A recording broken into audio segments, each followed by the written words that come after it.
नगर निकाय के चुनाव स्थगित होना माननीय मुख्यमंत्री जी के अहंकार का परिणाम है। जब माननीय न्यायालय द्वारा जो निर्देश दिया गया उसका पालन करते तो आज ये चुनाव स्थगित नहीं होता और राजद जदयू की मिली भगत से ये चुनाव स्थगित हुई है। वो नहीं चाहता है कि चुनाव हो, जनप्रतिनिधियों के देख रेख में निकाय का शासन चले और नगर विकास मंत्रालय जिन मंत्री के पास आया है वो चाहते हैं कि हम हाई कोर्ट से सुप्रीम कोर्ट तक पहुँचें, मामला अटका रहे, विभागीय मंत्री के देखरेख में प्रशासनिक अराजकता और लूट की वातावरण बनने का अवसर मिले। हम मांग करते हैं भारतीय जनता पार्टी कि नगर निकाय की चुनाव इमीडिएट सरकार करावे, आरक्षण देकर। आज मध्य प्रदेश, महाराष्ट्र और गुजरात जैसे स्टेट में कमीशन गठित करके और न्यायालय का आदेश का पालन करके चुनाव करा दिया। सरकार चाहेगी तो 1 महीने के अंदर करवा सकती है, लेकिन ये मामला को लटकाना चाहती है। और ये जो कमज़ोर तबका है, जो अति पिछड़ा समाज है, आज उसका आर्थिक, शारीरिक, मानसिक नुकसान जो हुआ है उसकी भी सरकार भरपाई करे।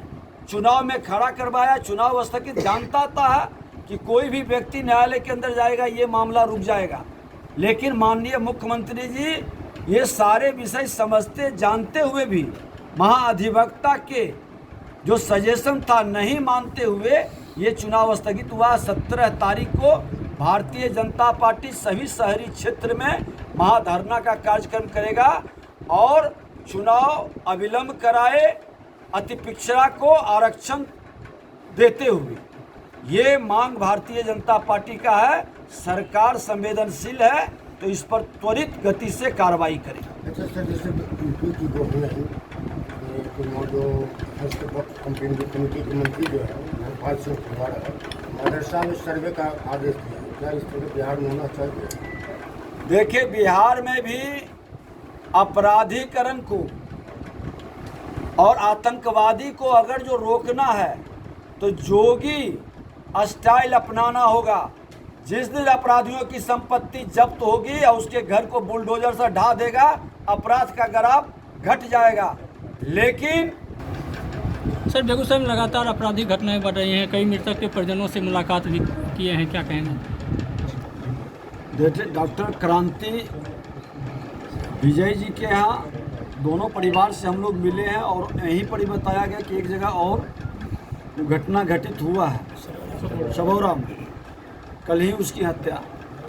यहाँ के प्रशासन की निकम्बापनी और सरकार के द्वारा प्रत्यक्ष या अप्रत्यक्ष अपराधियों को संरक्षण का परिणाम दिखाई पड़ रहा है। 10-10 मर्डर का अपराधी घूम रहा है जिले के अंदर। अब तो हत्या के केस के मामले में जो गवाही देने जा रहा है उसकी हत्या कर दी जा रही है।